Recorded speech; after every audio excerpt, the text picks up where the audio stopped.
안녕하세요. 오늘도 사연살롱을 찾아주셔서 감사합니다. 저는 인테리어 회사를 운영하고 있는 40대 여성입니다. 저는 28이라는 어린 나이에 살기 위해서 인테리어 회사를 설립했어요. 올해로 벌써 12년이 되었네요. 나름 베테랑이라는 소리를 들으며 직원들 월급을 밀리지 않고 주고 저 또한 넉넉하게 생활할 수 있는 정도로 벌고 있어요. 하지만 저에겐 또 다른 재능이 있었죠. 물론 제가 직접 정보를 모으지 않고 지인들을 통해 우연히 알게 됐으니 인복이라고도 할 수도 있고 혹은 순전히 운이라고 할 수도 있지만요. 제가 부동산 투자를 시작했는데 줄줄이 성공했어요. 한 번은 따져보니 가치가 30억 정도 되더라고요. 12억 정도를 투자했으니 순수익은 18억 정도 되겠네요. 솔직히 뼈를 갈아서 운영하고 있는 인테리어 회사에 비하면 너무 쉽게 큰 돈을 얻은 거였어요. 물론 기쁘지 않았다면 거짓말이죠.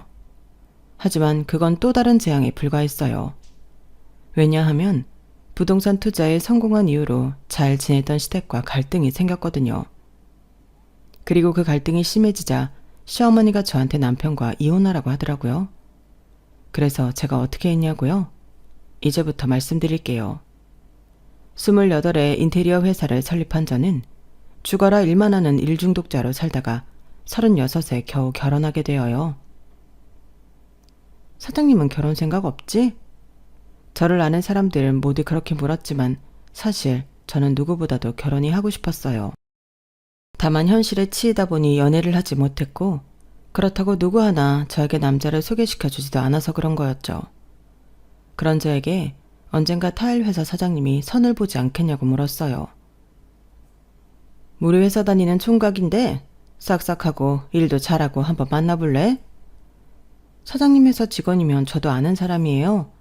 제가 일하는 거 뻔히 봤으면서 저랑 손보려고 할까요? 왜? 윤 사장이 뭐 어때서?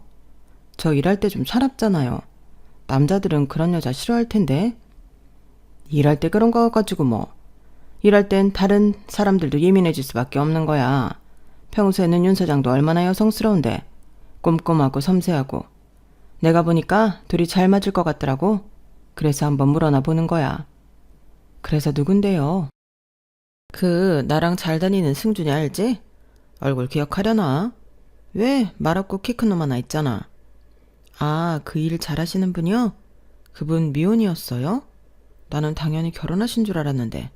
아직 미혼이야. 결혼은 무슨. 연애하는 것도 못 봤다. 그래도 애가 참 착하고 성실해. 내가 봤을 땐 윤 사장처럼 일하다 보니까 결혼 시기도 놓치고 그런 것 같더라고. 그러니 얼마나 안타까워. 정말 좋은 사람인데. 안 그래? 저도 알죠. 매번 일하실 때 보면 사장님 말대로 묵묵하게 할 일 다 하고 꼼꼼하잖아요.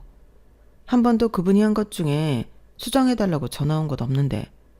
그래도 그분이 저를 마음에 들어할지 모르겠네요. 그거 만나보면 알겠지? 그럼 오케이 한 거다? 시간은 다음 주 화요일 어때?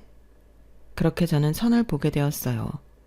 그런데 알고 보니 그분이 저보다 8살이나 연상이더라고요. 그렇게 안 보여서 신뢰가 될 정도로 놀랐어요. 그러니 허허 웃더라고요. 그리고 타일 회사 사장님의 말처럼 저희는 잘 맞는 커플이 되었어요. 그리고 만난 지 6개월 만에 결혼식을 올렸죠. 급하게 결혼식을 한 건 일단 서로 나이가 많아서였어요. 그리고 서로 충분히 결혼을 하고 싶어 했고요. 그러니 시간이 아까웠죠. 그리고 결혼식을 빠르게 진행할 수 있었던 것은 입이 적었기 때문이에요. 그게 무슨 말인지 잘 이해가 안 되시나요? 결혼식이 사실 둘의 일이라기보다는 가족끼리의 행사, 어른들의 행사잖아요. 그런데 제가 부모가 없거든요. 더 확실히는 가족이 없어요. 저희 부모님은 제가 7살 때 교통사고로 사망했어요. 교통사고의 피해자였고 가해자는 음주 상태였어요.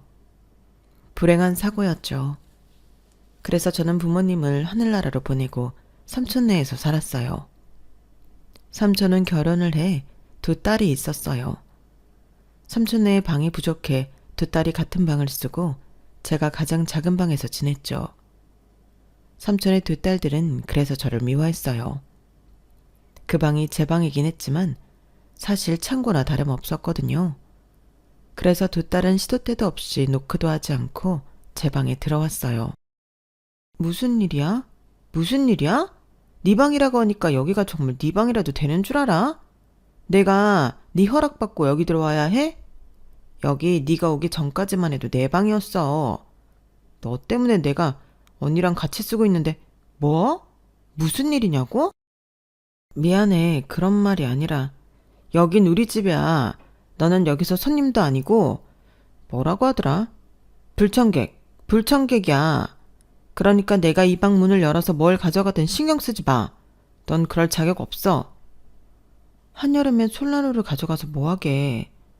그게 너랑 무슨 상관이야. 내가 너한테 설명해야 해? 그렇게 눈치를 준 거죠. 그리고 그건 숙모도 마찬가지였어요. 숙모도 저를 불청객, 객식구로 생각했죠.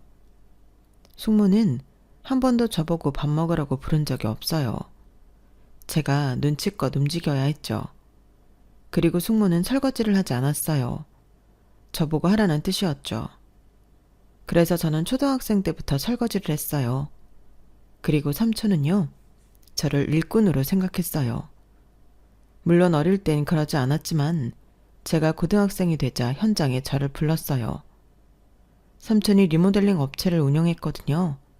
자기 딸들은 공부를 시켜서 결국 교사, 간호사가 되었거든요. 그런데 삼촌은 저를 현장에서 일을 배우게 하다가 고등학교를 자퇴하도록 했어요. 그래서 저는 현장에서 청소와 자재운반을 했을 뿐만 아니라 시멘트를 바르고 타일을 붙이고 벽지를 붙이는 일을 배웠죠. 물론 넓게 보면 제가 인테리어 회사를 운영할 수 있게끔 윗거름을 만든 시간이기도 해요. 그렇게 따지면 감사하기도 하고요. 하지만 그 어린애를, 그것도 여자애를 어떻게 현장에 불러서 일을 시킬 수 있죠? 그것도 남들은 다 졸업하는 고등학교를 자퇴하게 하면서요. 저는 그 당시에 삼촌이며 삼촌 식구들이 정말 미웠어요. 하루에도 수십 번씩 가출을 하고 싶었죠. 하지만 저는 아는 친척이 삼촌 말고는 없었어요. 불행하게도 말이에요. 그래서 저는 버텼어요. 어른이 되면 나가자, 돈을 벌어서 나가자, 수도 없이 되뇌었죠. 하지만 생각보다 돈이 쉽게 모이지 않더라고요. 성인이 되었는데도 지났는데도 독립할 만큼의 돈이 없었어요. 그러다 사건이 발생해요. 삼촌이 리모델링한 집에 엄청난 하자가 발생했어요. 그런데 삼촌이 저에게 일을 뒤집어 씌우는 거예요. 아, 죄송합니다. 제 조카가 시공한 부분인 것 같습니다. 저희 조카가 아직 일을 배운 지 얼마 되지 않아서요. 네, 당연히 보수해드려야죠. 불편하게 해드려 죄송합니다. 아, 네? 환불을 해달라고요? 아, 그건 좀 곤란합니다. 어떻게 보수를 해드리는 쪽으로 하면 안 되겠습니까? 사실 내가 고아라 어릴 때 부모를 잃었거든요. 그래서 아직 여러모로 미숙한 점이 많습니다. 네. 저는 삼촌이 제 탓을 하는 것도 이해가 되지 않았지만 설령 그게 저 때문이더라도 제가 고아이기 때문이라는 게 이유가 되는 건지 이해가 되지 않았어요. 그래서 처음으로 삼촌에게 따졌죠. 삼촌, 그게 왜 저 때문이에요? 그거 다른 삼촌이 한 거잖아요. 저는 그날 벽지 안 붙였어요. 타일했다고요. 벽지 근처에는 가지도 않았는데 왜 제 탓을 해요? 원래 어린애가 했다고 하면 그러려니 하는 거야. 처세술이라는 것도 모르니? 배운 게 없으니 그런 것도 모르지. 제가 왜 배운 게 없는데요. 삼촌 때문이잖아요. 삼촌이 학교 자퇴하라고 그랬잖아요. 그럼 제가 멍청한 건 삼촌 때문이지 누구 때문이에요? 그게 왜 나 때문이냐? 너 버리고 죽은 네 부모 탓이지. 저희 부모님이 그렇게 되고 싶어서 그렇게 된 거예요? 아니잖아요. 그리고 나한테 엄마이기도 하지만 삼촌한테 누난데 어떻게 말을 그렇게 해요? 그리고 제가 고아라서 그런 거라고요? 그게 대체 무슨 논리예요? 어디서 이렇게 버럭버럭 말댔고야. 이제껏 키워줬더니 키워주는 애도 모르고. 키워주는 애는 무슨. 삼촌이 저한테 뭘 해줬는데요. 이제껏 일한 거 월급도 제대로 안 줬잖아요. 제가 어리다고 그런 것도 모를 줄 알아요? 그런 뒤에 저는 삼촌네에서 나와 기숙사가 있는 리모델링 회사에 들어갔어요. 그때 제 나이가 25이었어요. 저는 죽기 살기로 일을 했어요. 3년 동안 죽어라 돈을 모았죠. 그리고 독립했어요. 인테리어 회사를 차렸어요. 그게 저의 가정사예요. 그 사연을 저는 그 누구에게도 말하지 않았어요. 남편이 처음이었죠. 남편은 혼자 살면서 가족이라는 사람에게 그 어떤 연락도 오지 않는 저를 이상하게 생각했어요. 그래서 한 번은 물었죠. 고향이 어디야? 부모님은 계셔? 그때 저는 처음으로 제 가정사를 털어놨어요. 저는 이야기하면서 혹여나 남편이 도망갈까 두려웠어요. 하지만 남편은 그런 사연이 있는 줄 몰랐다며 잘 컸다고 말해줬어요. 그래서 저는 용기를 낼 수 있었어요. 시부모님을 만난 자리에서도 제 이야기를 했죠. 그런 사연이 있었구나. 그래도 엇나가지 않고 잘 컸네. 이제부터 우리를 가족이라고 생각하렴. 나도 너를 딸처럼 생각할 테니까. 그런데 아무리 그래도 네가 결혼하는 걸 삼촌이 알아야 하지 않겠니? 시어머니는 삼촌에게 결혼 소식을 말하기를 바랐고 저는 고민을 하다가 용기를 내서 11년 만에 삼촌에게 전화를 했어요. 잘 지내셨어요? 제가 결혼하게 돼서 연락드려요. 결혼? 자다가 봉창 두드리는 소리네. 누가 너 같은 애랑 결혼을 한다니? 이거 나라도 말려야 하는 거 아니야? 왜 말을 그렇게 하세요? 그래서 용건이 뭐야? 와서 축의금이라도 내라 이거냐? 그런 생각한 적 없어요. 그냥 가족의 도리로 말씀드려야 할 것 같아서. 가족은 무슨. 네가 날 가족이라고 생각했으면 그렇게 나가선 안 되지. 이제 와서 가족이고 자식고 할 것 없다. 알아서 살아라. 난 안 간다. 그래도 뭐 결혼한다니 축하한다. 뭘 기대한 건 아니어서 상처받지 않았지만 그냥 속이 좀 허하더라고요. 저는 이 소식을 시부모님에게 알리고 소소하게 위로를 받았어요. 그거면 됐다고 생각했죠. 그렇게 저는 입을 덜어 순조롭게 결혼을 할 수 있었어요. 그리고 저는 시댁 근처에 집을 얻었어요. 남편이 굳이 그럴 필요 없다고 했는데 저에게 새로운 가족인 시댁과 가까워지고 싶더라고요. 그래서 시댁이 사는 바로 옆동에 집을 구했어요. 그리고 매일 저녁 시댁에 가서 밥을 먹었어요. 그러다 시누이가 다른 지역으로 발령을 받아 이사를 했어요. 그러니 시부모님이, 특히 시어머니가 외로워하시더라고요. 시어머니가 평생 주부로 있으면서 바깥 활동을 전혀 안 하시거든요. 그래서 저는 제 사무실로 시어머니와 함께 출근해 시간을 보냈어요. 같이 밥도 먹고 현장도 나가고 그랬죠. 그런데도 시어머니는 뭔가 외로워 보이더라고요. 그래서 고민 끝에 저희 집을 정리하고 시댁에 들어가기로 했어요. 시부모님은 저희 부부의 결정에 무척 좋아하고 고마워했어요. 저는 시댁 식구들과 특히나 시어머니와 부쩍 친해졌죠. 시어머니는 제게 어머니이자 절친이었어요. 저와 시어머니가 같이 다니면 사람들은 당연히 모녀 사이라고 생각했죠. 평소에 시어머니는 제가 퇴근을 할 시간에 제 사무실로 와서 제가 퇴근을 하면 마트에 가서 같이 장을 보고 쉬는 날에는 브런치 카페를 가기도 하고 저는 시어머니가 다니는 미용실로 옮기기도 했죠. 물론 고된 업무에 때로는 그저 쉬고 싶기도 했어요. 하지만 더 값진 걸 얻기 위해 노력했죠. 그리고 정말 시어머니와의 애틋하고 특별한 관계를 얻었죠. 게다가 저희 부부는 노력하는데도 불구하고 아이가 생기지 않았거든요. 저는 제 나이를 탓했어요. 그럴 때마다 시어머니는 저를 위로해줬어요. 아가야, 그럴 필요 없어. 아이는 하늘이 주는 선물이란다. 네가 못나서가 아니야. 이제 너무 힘들어하지 말고 둘이 알콩달콩 살아라. 노력하지 마. 그래도 돼. 그래도 어머님한테 예쁜 손주 보여드리고 싶었는데 죄송해요. 그게 왜 나한테 죄송한 일이니? 그런 생각은 하지도 말아라. 네가 제일 아쉽지. 그건 승준이도 아니고 네가 제일 아쉬운 일이지. 그동안 고생 많았지? 이제 마음 편안히 먹으렴. 그런 말씀 해주셔서 감사해요. 아, 그리고 승준 씨 회사 폐업한다고 하더라고요. 그래서 제가 저희 회사 다니라고 했는데 와이프 밑에서 일한다는 거에 자존심 상해하는 것도 같고 마음이 불편한가 봐요. 어떻게 해야 좋을까요? 그래, 안 그래도 폐업한다는 이야기 들었다. 나야 네가 우리 승준이 써주면 고맙지. 근데 걔가 그래? 자존심 상한다고. 그럼 내가 혼내줄게. 와이프가 능력 있어서 겨우 실업자 면했으면 좋아할 일이지. 나는 적극 찬성이다. 아니 너무 고맙다. 그리고 시어머니는 남편에게 제 회사에서 일하도록 설득했어요. 그래서 남편은 제 회사에서 일하게 되었죠. 시어머니가 그렇게 해주니 저는 시어머니에게 큰 빚을 진 것 같았어요. 그러다 의뢰인 중 한 명이 사무실에 놀러 왔는데요. 저에게 부동산 투자를 해보라고 하더라고요. 정말 좋은 땅이라니까.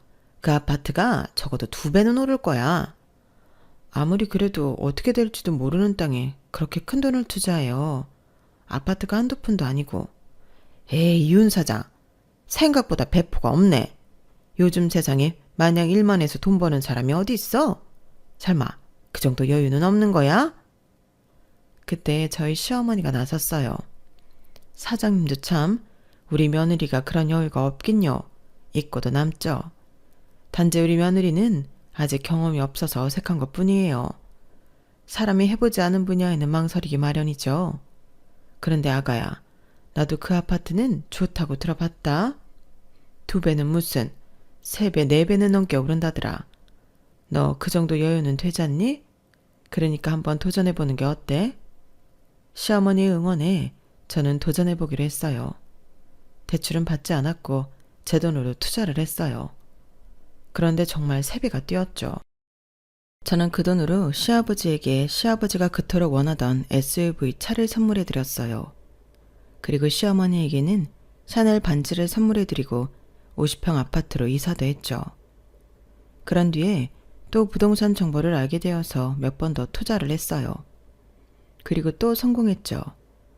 다들 저보고 부동산의 신예라고 했어요. 그런데 시어머니가 다음에 투자할 때는 자기 명의로 하라고 하더라고요. 내가 들어보니까 중과세율이라는 게 있더라고. 2채 이상 가지고 있으면 세금 폭탄 맞는데 세금이 한두 푼이니? 어떻게든 줄여봐야지 아깝잖아. 그러니까 다음에 투자할 때는 내 명의로 하렴. 뭐 네 시아버지나 우리 아들 명의로 해도 좋고 우리가 가족 아니니 도와줄 수 있을 때 도와줘야지. 그래도 일단 제 명의로 할게요. 명의 빌려서 하기 죄송스럽네요. 어떻게 될지도 모르는데 그리고 그렇게 크게 할 생각 없어요. 얘는 넌 부동산 신예라니까. 네가 투자한 부동산 중에 가치가 떨어진 데가 하나라도 있니? 다 배로 불려서 이득만 받지. 크게 봐. 우리가 도와줄 수 있는 건 최대한 도와줄 테니까 부자가 될 미래가 바로 코앞에 있는데 여기서 멈출 순 없지. 정 회사 돈을 쓰고 싶지 않으면 우리가 대출도 받으마. 어차피 이득 보면 바로 상환하면 되잖아. 큰 돈 벌기 위해선 그만큼 큰 용기도 필요한 거야. 나는 네가 할 수 있다고 믿는다. 그만큼의 배포도 있다고 생각하고. 그렇게 시댁 식구들이 합심해 저의 부동산 투자를 도왔어요. 모두 억 단위의 돈을 대출받아서 투자를 했죠. 그런데 시댁 식구들이 저보고 대출을 갚으라고 하더라고요. 사실 명의만 우리 명의지 네 재산이잖니. 우리가 뭐 때문에 이 큰 돈을 대출받았는데 다 너를 위해서잖아. 그러니까 투자가 성공할 때까지는 네가 대출을 갚아야지. 그럼 이득도 제가 다 보는 거예요? 그게 몇 배가 되어도 상관 안 하실 거죠? 어머, 얘는 당연하지. 우리는 세금 때문에 네가 낼 세금을 걱정해서 명의만 빌려준 거야. 다 네 재산이지. 그걸 파는 것도 그대로 유지하는 것도 다 네 선택이고 결정이야. 그래서 일단 제가 700만 원 정도 되는 대출금을 갖고 있었어요. 그리고 투자는 또 성공했고 가치가 30억이나 되었죠. 12억 투자했으니 순수 이익만 18억이 된 거예요. 시댁 식구들은 그 소식에 무척 기뻐했어요. 온 동네에 자랑을 하고 체면을 버리고 춤을 출 정도였죠. 그런데 제가 부동산을 모두 팔고 대출을 상환하려고 하자 말리더라고요. 여기서 더 오를지도 몰라. 지금 파는 건 너무 성급해. 그래 자기야, 조금만 더 기다려보자. 그래, 조금만 더 기다려보자꾸나. 앞으로 30억은 무슨 40억, 60억이 될지도 모르잖니? 저는 700만 원이나 되는 대출금이 부담스러워서 팔고 대출을 상환하고 싶었지만 시댁 식구들의 강력한 반대에 일단 두고 볼 수밖에 없었어요. 그런데 제가 부동산에게 기막힌 이야기를 들었어요. 바로 시댁 식구들이 부동산을 모두 팔았다는 거예요. 얼마 전에 그거 다 팔았는데 몰랐어요? 그걸 전부 다 팔았다고요? 맞아요. 다 판다고 하더라고요. 그런데 어쩜 그렇게 부동산 투자를 잘했어요? 아주 며느리 자랑을 엄청 하더라고요. 며느리 덕에 부자 됐다고요. 이렇게 효도하는 며느리 봤냐고 입이 마르도록 칭찬하는데 내가 아주 지치더라니까. 저는 믿지 못해서 서류를 떼서 확인을 했어요. 그런데 정말 모두 팔았더라고요. 그런데 시댁 식구들은 제 앞에서 그 사실을 말하지 않았어요. 안 판 척 거짓말을 했죠. 그러면서 대출을 계속 갚게 했어요. 하지만 시댁 식구들은 티가 났어요. 30억을 가지고 어쩔 줄을 몰랐죠. 시아버지가 새 차를 뽑았더라고요. 외제차로요. 그리고 시어머니는 온갖 명품으로 치장했어요. 그러더니 시아버지도 남편도 직장을 그만두더라고요. 그리고 부동산 주인에게 들으니 남편이 자기 명의로 건물을 샀더라고요. 그 건물에 세를 받고 있었어요. 저는 엄청난 배신감을 느꼈어요. 하지만 시댁 식구들은 그걸 아는지 모르는지 그 사실을 모조리 제게 이야기하지 않았어요. 그러다 다른 의뢰인이 또 부동산 정보를 주었어요. 그때 시어머니가 제 사무실에 있었는데 제가 부동산 정보를 듣고 흘리자 한 소리 했어요. 이번에 투자 안 할 거야? 그 땅도 엄청나게 가치가 있는 땅이라던데 아깝지 않니? 저 이제 돈 없어요. 매달 대출금만 700만 원 나가잖아요. 그리고 저 사업하는 사람이에요. 돈 많이 들어요. 이제 투자하려면 내 앞으로 대출 받아야 하는데 그건 너무 무리인 것 같아요. 너는 사업하는 사람이 그렇게 배포가 작아서 어떡해? 내가 말했지? 크게 보라고, 넓게 보라고. 그리고 내가 봤을 때는 너는 부동산 운이 따라주는 애야. 이번에도 분명 잘 될 거다. 그러니까 한 번 더 해봐. 대출이야 받으면 되지. 저는 시어머니에게 안 된다고 자꾸 말했어요. 그러다 말싸움으로 번졌죠. 어머님, 더는 안 돼요. 지금 여기서 대출 더 받으면 한 달에 대출금만 1,000만 원이 된다고요. 그걸 다 제가 어떻게 감당해요? 1,000만 원이면 적지. 그 이상의 가치를 내는 일인데. 너 정말 그때 그 사장 말처럼 배포가 작구나? 네가 이런 애인 줄은 몰랐네. 아무리 그런 말 하셔도 안 돼요. 안 되는 건 안 되는 거라고요. 너도 참 속도 좁다. 사업도 그런 식으로 하니? 그리고 자꾸 대출금 하는데 우리 식구들이 너를 위해서 대출 쓴 거 아니니? 그게 그렇게 아까워? 어차피 네 재산이라니까? 제 재산은 뭐가 제 재산이에요. 저 다 알아요. 어머님도 아버님도 심지어 저희 남편도 다 부동산 팔았잖아요. 다 팔고 30억 꿀꺽 하셨잖아요. 네가 그걸 어떻게 아니? 그걸 어떻게 몰라요. 갑자기 둘 다 일 그만두고 탱자탱자 노는데 이상하잖아요. 그래서 뒷조사라도 했어? 너 무서운 애구나. 뒷조사라. 그렇게 티가 나는데 어떻게 모를 수가 있어요. 그래서 그 30억은 어떻게 했어요? 이것저것 좋을 대로 샀으니까 얼마 안 남았어요. 언제는 다 제 재산이라고 제 뜻대로 할 거라더니 이게 무슨 일이에요. 지금 제 기분이 어떨 것 같으세요? 가족이라고 믿고 지낸 사람들한테 이런 경우 이런 대접을 받고 있었으니 제가 지금 무슨 기분이겠냐고요. 이제 대출금도 다 알아서 갚으세요. 그건 안 된다. 우리가 너를 위해서 받은 대출이기 때문에 그건 네가 갚아야지. 지금 본인이 무슨 말을 하고 있는지는 아세요? 어머님, 원래 이런 사람이었어요? 이렇게 표독스럽고 욕심이 많은 사람이었냐고요. 절 딸이라고 생각하겠다는 그 말도 다 거짓말인가요? 아가야, 잘 생각해봐라. 내가 투자하라고 해서 대박난 거잖아. 너 투자 망설일 때 하라고 한 사람은 나다. 그럼 나한테도 일부 권한이 있는 거 아니니? 그리고 그것들 이제 오르지도 못해. 거기서 끝이라고. 그러니까 더 손해보지 않는 선에서 내가 잘 판 거지. 대체 무슨 말을 하는 거예요? 좋은 건 다 자기들이 갖고 뒤처리는 제가 다 하라는 식이잖아요. 어쩜 이래요? 어쩜 이렇게 굴어요? 너 슬슬 무례해지는구나? 그럼 나도 한마디 하자. 이제껏 네가 우리 집에서 살면서 집안일, 청소, 식사 준비 그런 거 제대로 한 적이 있니? 너 전업주부 월급이 어느 정도인지 알아? 500만 원이야. 무려 500만 원이라고. 네가 그런 식으로 나오면 이제껏 내가 집안일 해준 값 받을 거다. 제가 그래서 생활비 드렸잖아요. 생활비는 생활비지. 생활비 따로, 내 노동값 따로, 용돈 따로 줬어야지. 그게 맞지? 안 그러니? 그리고 그 돈 가지고 내가 뭘 한다고? 다들 내가 사장 며느리한테 그 돈 받는다고 하면 웃는다? 그것밖에 안 주냐고 하면서 너 인색하단다. 그래도 나는 우리 며느리라고 앞에서 감싸고 그랬어. 아까 네가 무슨 기분이겠냐고 그랬지? 그럼 지금 내 기분은 어떻겠니? 나도 배신당한 기분이다. 네가 이런 애인 줄 몰랐다. 계속 이런 식으로 굴 거면 이혼해라. 그래, 이혼해라. 넌 이제 필요 없어. 꺼져라. 30억이나 있는데 내가 아쉬울 게 뭐가 있겠니? 내 살 날도 이제 얼마 안 남았고 그거면 충분하다. 대신 대출금은 네가 갚아야 한다. 누누이 말했지만 그건 너 때문에 쓴 거니까. 저는 시어머니 문홀리에 기가 찼고 시어머니는 씩씩거리며 사무실을 나갔어요. 그리고 저는 퇴근을 하고 집에 들어가기 전에 남편을 만났어요. 어머님이 우리 이혼하래. 내가 부동산 투자 더 이상 안 하겠다고 했거든. 그리고 사실 나 당신이랑 시부모님이 부동산 팔고 30억 꿀꺽 간 거 알고 있어.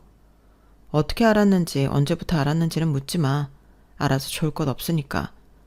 내가 상의하고 싶은 건 이혼에 대한 거야. 남편은 한참이나 곰곰이 생각하더니 이혼을 하자고 했어요. 뭐? 당신도 30억 벌었으니 이혼해도 되겠다 이거야? 꼭 그런 것만은 아니지만 엄마랑 네가 그런 말다툼을 했는데 그게 회복이 되겠어? 심지어 우리 부모님이랑 같이 사는데 감정의 골만 더 깊어질 거야. 그리고 나는 우리 부모님 못 버려. 자식이 그러면 안 돼. 그래서 나를 버리겠다고? 당신 정말 너무하는 거 아니야? 그리고 엄마 말대로 대출금은 네가 갚는 게 맞아. 너 때문에 받았잖아. 그러니까 네가 진작 사업 자금해서 줬으면 이럴 일 없었잖아. 내가 그렇게 하자고 할 때 그랬어야지. 그러든 저러든 내 돈으로 투자해서 이득은 자기들끼리만 보겠다는 거잖아. 그게 무슨 도둑놈 심보야? 그렇게 남편과 말다툼을 하다가 도무지 말이 통하지 않아서 저는 집에서 짐을 싸고 나왔어요. 그리고 그날 바로 오피스텔을 계약해 들어갔죠. 저에겐 친정이 없으니까요. 그리고 다음 달에 자동이체될 대출금을 시초했어요. 그리고 석 달이라는 시간이 흘렀죠. 그러니 무슨 일이 있었는지 아세요? 경찰서에서 연락이 오더라고요. 한승준 씨 부인 되십니까? 지금 바로 경찰서로 오셔야 할 것 같습니다. 네? 아니 무슨 일인데요? 무슨 일인지 알아야 가죠. 은행 직원의 신고로 남편분께서 조사를 받고 있습니다. 그런데 확인할 부분이 여럿 있어서요. 은행이요? 신고는 또 뭐고요? 남편분이 김지영 씨 본인 명의로 3억 원의 대출을 받으려고 시도했는데 은행 직원이 명의도용으로 신고했습니다.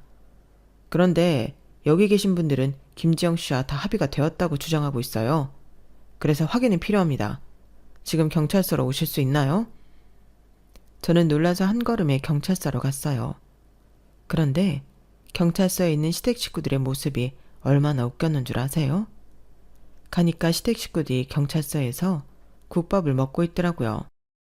아이고, 우리만 먹어서 미안합니다. 사양하지 않고 시켜도 되는데 우리 며느리가 인테리어 회사 사장이거든요. 게다가 부동산 투자로 돈도 두둑하게 벌어서 아주 부자예요. 지금이라도 인원수대로 시킬래요? 아주 맛이 좋습니다. 그래요. 고생하는데 든든하게 먹어야지. 우리만 먹으니까 미안하네요. 그런데 우리 꼭 영화 주인공 같네요. 안 그래요, 여보? 그러게요. 이러고 있으니까 꼭 엄청난 범죄를 저지른 악의무리 같네. 그쵸, 아빠? 국밥도 진짜 맛있네요. 여기 맛집이에요, 맛집. 그러더니 갑자기 시어머니가 벌떡 일어나 근처에 있는 경찰에게 유치장 문을 열어달라고 하는 거예요. 네? 여긴 왜? 나 이런 데도 한번 들어가 보고 싶었거든요. 아, 이렇게 생겼구나. 한 번만 열어봐요. 안에 들어가면 무슨 기분인지 느껴보게. 정말 꼭 영화 세트장 같다. 여기서 이러시면 안 됩니다. 가만히 좀 계세요. 아이 참 뭘 그렇게 빡빡하게 굴어요. 내가 경찰서는 처음이라서 그래요. 신기한 게 참 많네요. 여보, 이것 봐. 여기 총도 있어. 이건 쌍줄곤인가? 와, 맞으면 정말 아프겠다. 아빠, 한번 휘둘러 봐요, 영화처럼. 아, 그래 볼까? 너 저기 가서 멋지게 동영상 찍어봐라. 여기서 이러시면 안 된다니까요. 아직 혐의 벗은 거 아닙니다. 명의도용은 사기죄예요. 10년 이하의 징역을 살 수도 있다고요. 그러니 제발 가만히 좀 계세요. 어머머, 무서운 말을 하시네. 그런데 몇 번이고 말했지만 우리는 다 합의된 거예요. 며느리가 자기 너무 바빠서 대출받을 시간이 없으니까 우리 보고 대신 좀 신청하라고 한 거라니까요. 그런데 왜 인감증명서와 위임장이 없었습니까? 그거야 우린 대출할 때 그게 필요한 줄 몰랐고 그건 며느리도 마찬가지예요. 우린 걔 도장만 가져가면 되는 줄 알았지. 그리고 우리 아들이 걔랑 살부비고 사는 남편인데 당연히 해줘야 하는 거 아니에요? 가족인데 안 그래요? 빚줄이어도 인감증명서와 위임장은 필요합니다. 예외는 없어요. 영 말이 안 통하시네요. 말이 안 통하기는 경찰관님이 더 말이 안 통하네요. 아무튼 우리 며느리 오면 다 해결될 거예요. 온다고 했죠? 우리 살려주려고 아마 발에 불이 나게 뛰어오고 있을 겁니다. 그런데 우리 경찰관님들도 부동산 투자하시나? 공무원 월급 짜다던데 하죠? 어디 좋은 매물 있습니까? 우리도 부동산 참 좋아하는데.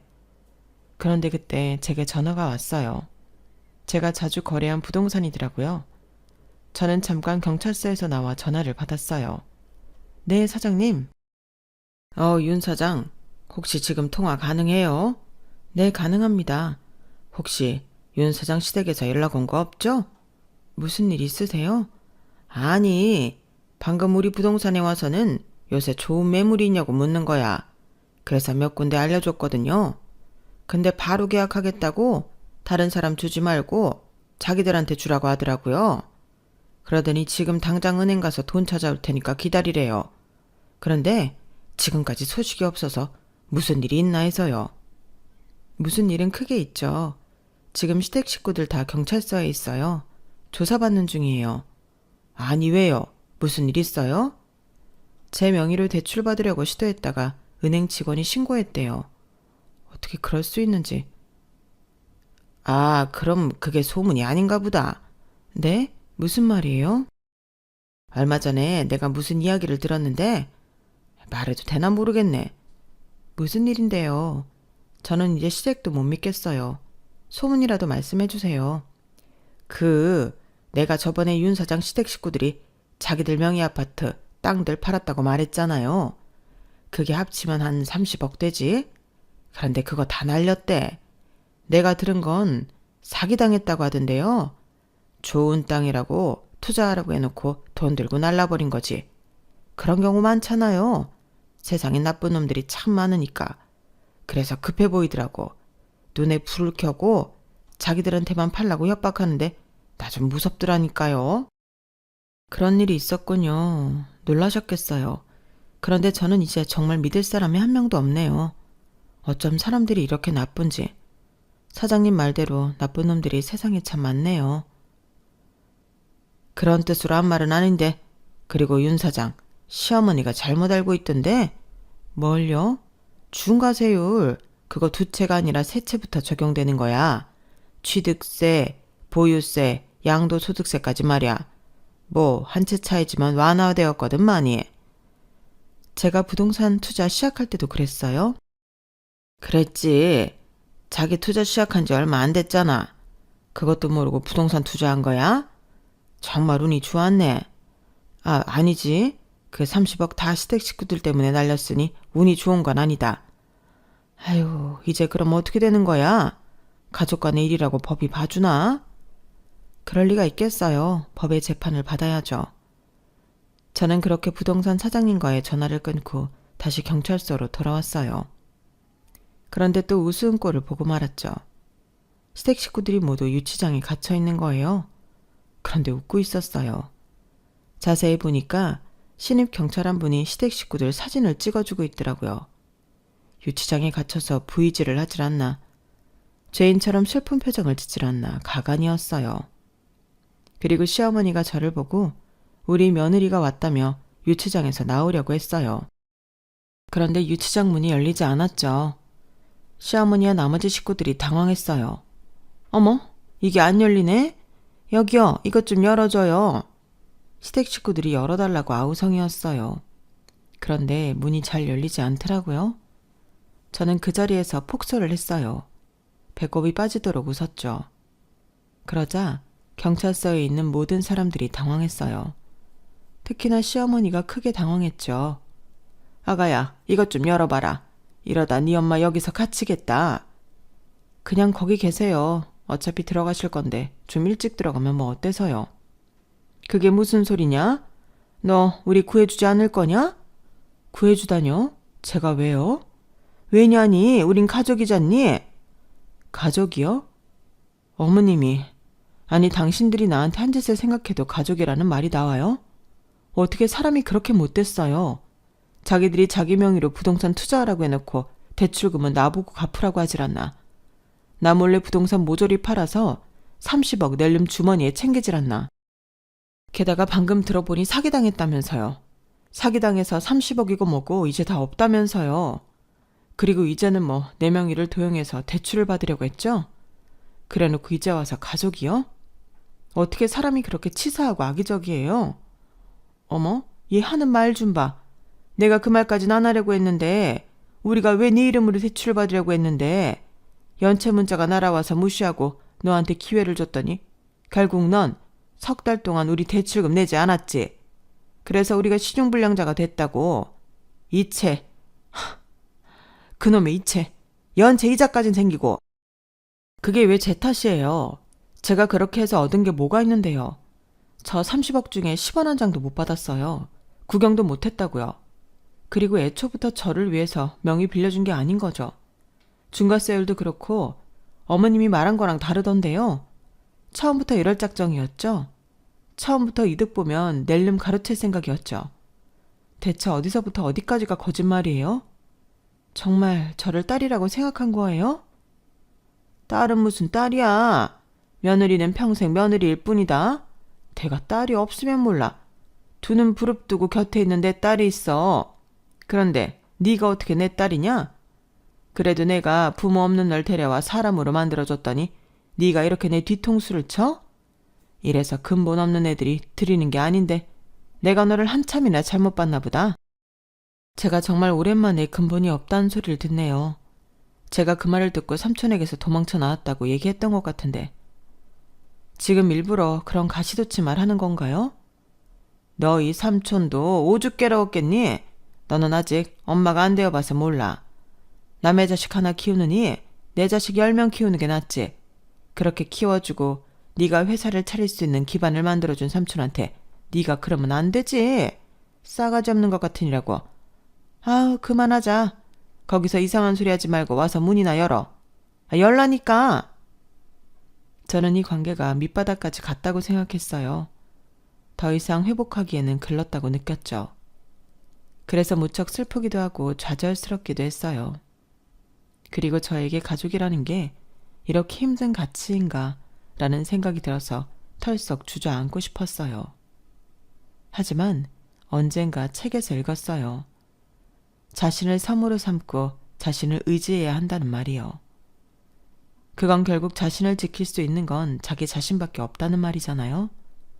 그래서 저는 조금만 더 힘을 내자고 스스로에게 말했어요.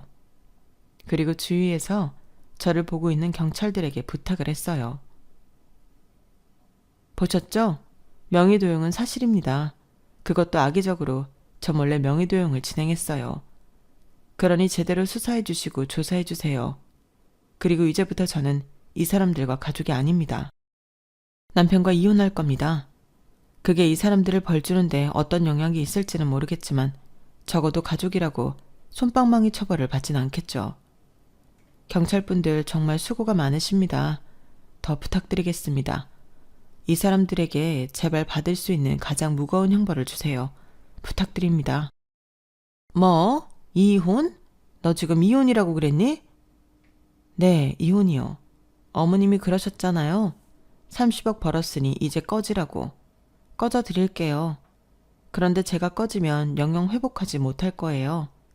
적어도 귀하게 큰 아드님만은 깜빵에 넣을 테니까요. 절대 안 된다. 이혼은 절대 안 돼. 네가 싼 똥은 네가 치워라. 그때까진 절대 이혼 허락 못한다. 어딜 감히? 네가 뭘 잘했다고 이혼을 하겠대? 무슨 자격으로? 제가 싼 똥이요? 제가 뭘 했는데요?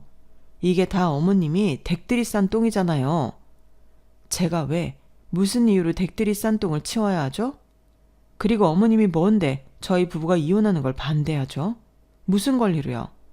어머님이야말로 무슨 자격으로요? 아, 소송이 하고 싶은 거예요? 하지만 그건 그것대로 불리할 텐데 괜찮겠어요? 불리하긴 뭐가 불리해. 우리가 뭘 잘못했다고. 그래, 소송하자. 이혼 소송해. 그래요, 이혼 소송해요. 저도 이런 가족과 사느니 독거노인으로 살다 죽는 게 낫겠어요. 참 슬프네요. 결혼 초엔 스스로 결혼 잘했다고, 좋은 가족이 생겼다고 생각했는데. 그래요, 이것도 제 복이죠. 댁들 같은 가족들을 만난 것도 제 복이죠. 그러니 저는 이 복을 차려고요.